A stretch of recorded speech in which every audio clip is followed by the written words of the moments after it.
Hello there, my name is Thiago and this is Inglês Everywhere, the podcast that helps you improve your English. I want to invite you to join me every week to take you to the next level, listening to all kinds of content, stories, interviews, chats, and a lot more. Welcome to Inglês Everywhere.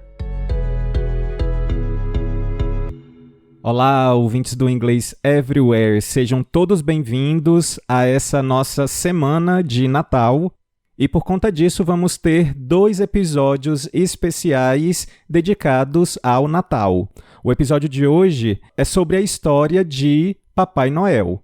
Então a gente vai entender melhor como é que foi evoluindo o perfil, a forma e todas as características que a gente tem hoje relacionadas a Papai Noel. Eu quero convidá-los para seguir o podcast através da plataforma que você está me ouvindo agora e também não deixem de me seguir no Instagram, no Inglês Everywhere.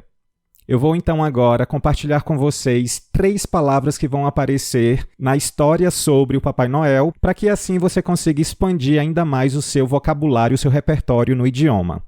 A primeira palavra é o adjetivo endearing. Endearing significa cativante. Por exemplo, Washington's wild, endearing description of the saint very quickly became known to New Yorkers. Washington's wild, endearing description of the saint very quickly became known to New Yorkers.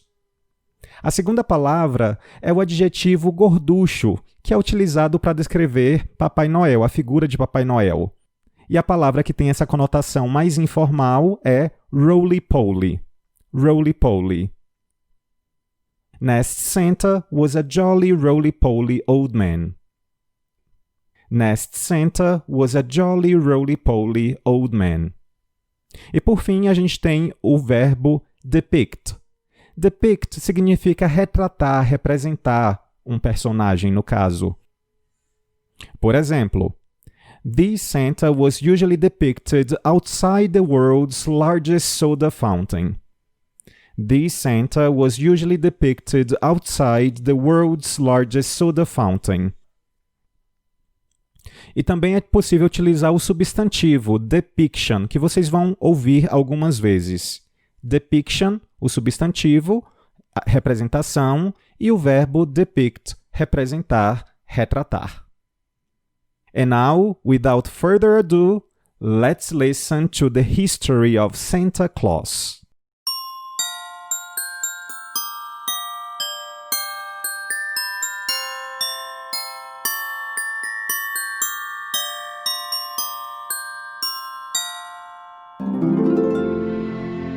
If you were to ask people where the legend of Santa Claus began, they'd probably start by telling you that the name Santa is merely a nickname for Saint Nicholas, a man who existed a long time ago and was renowned for his generosity toward children. His story begins in the 4th century AD in what is now modern-day Turkey. A man named Nicholas became the bishop of a village called Myra. He was later canonized and soon became one of the most popular saints in Christianity. That's about all we know for sure, but much of the folklore surrounding Saint Nick speaks of his kindness and generosity toward children in a world where those attitudes weren't easy to find. Despite being the patron saint of many European countries, including Russia, Austria, Belgium, France, and Germany, it was in the Netherlands where we first began to see some semblance of the Santa Claus we're familiar with today. Each year, the much-loved saint was honored during the feast of Saint Nicholas, where parents would leave gifts out for their children who naturally believed Saint Nicholas had paid them a visit during the night. Unlike the modern depictions of Santa, the Dutch version of Saint Nick rode on a donkey and wore a tall pointed bishop's hat. In the same way kids today leave out a glass of milk with some cookies for Santa and his reindeer, Dutch children would fill their clogs with straw and leave them out for the donkey to eat. When they woke the next morning, they'd find a straw gone and their shoes packed with presents.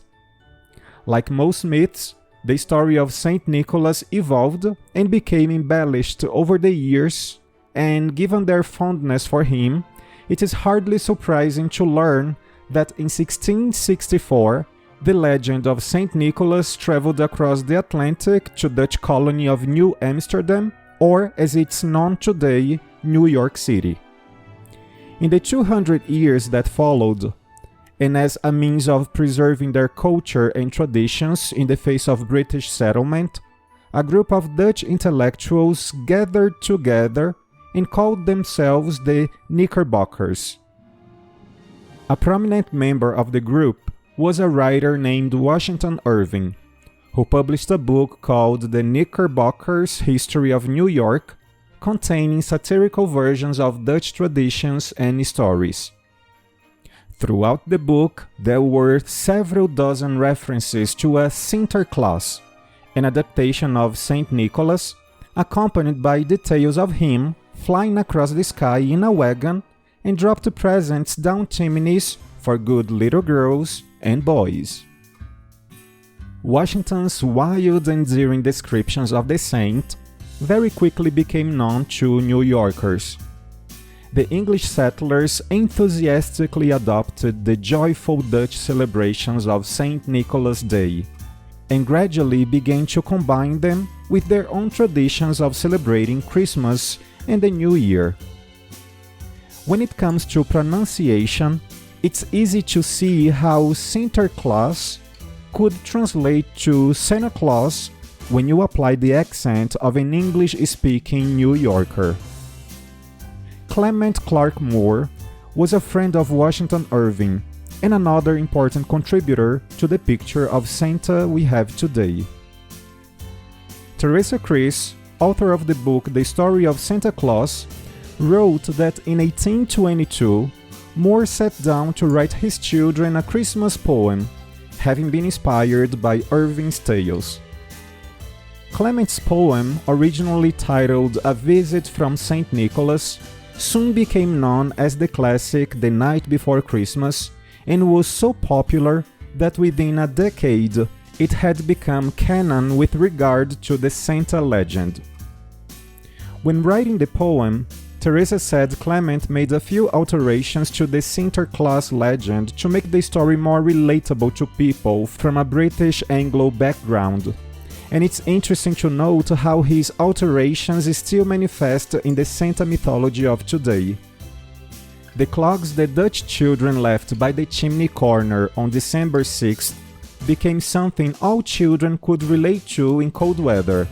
Stockings and the wagon became a miniature sleigh pulled by 8 tiny reindeer, Teresa wrote in her book. The horse-drawn sleigh with its bells was a common means of transport for the English, and substituting horses with reindeer added an element of mystery to Saint Nick, as though he was from a nice-kept northern land where few people had traveled, somewhere secluded from the world.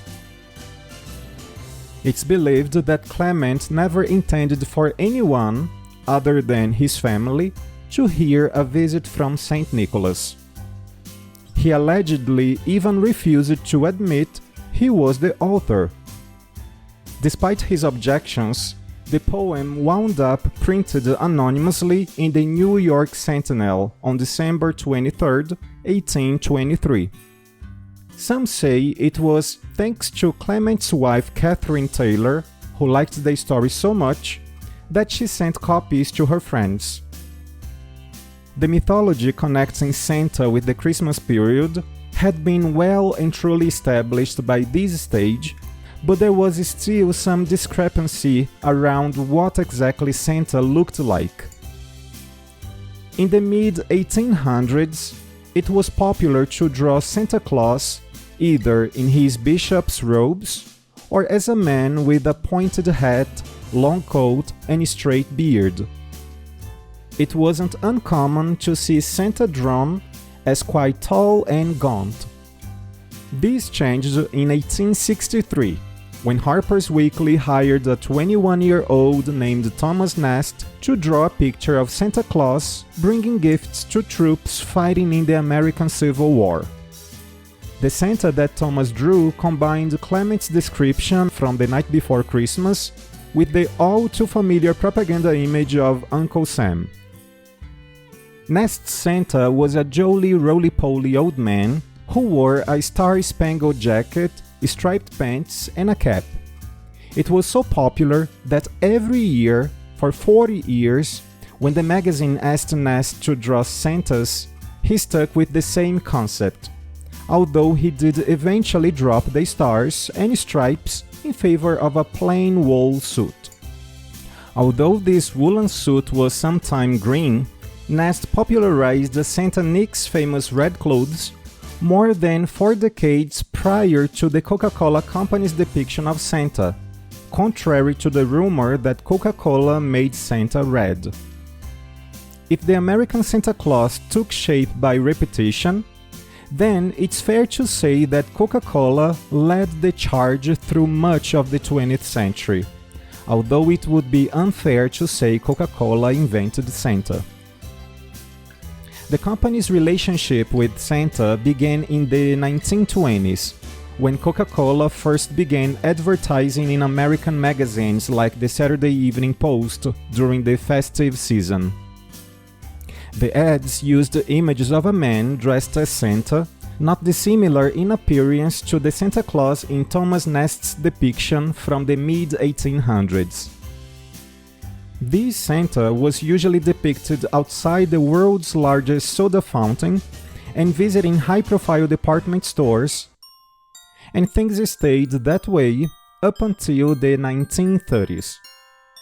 Christmas advertising had become a powerful part of Coca-Cola's business operations.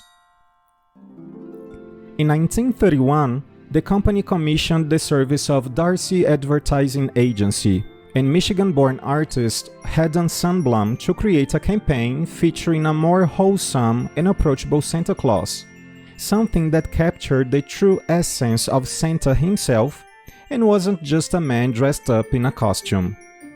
For his inspiration, Haddon turned to Clement's The Night Before Christmas. The description of Santa as a jolly old elf dressed in red furs who goes down chimneys to give children their gifts was instrumental in laying the foundations for our image of modern Santa Claus.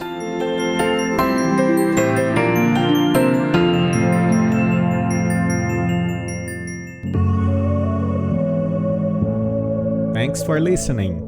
You can send me suggestions on Twitter, Instagram, or by voice message. Also, follow us on your favorite streaming platform to check out for the next episode. On ingleseverywherepodcast.wordpress.com, you can have some further information about our show episodes, including transcripts. See ya!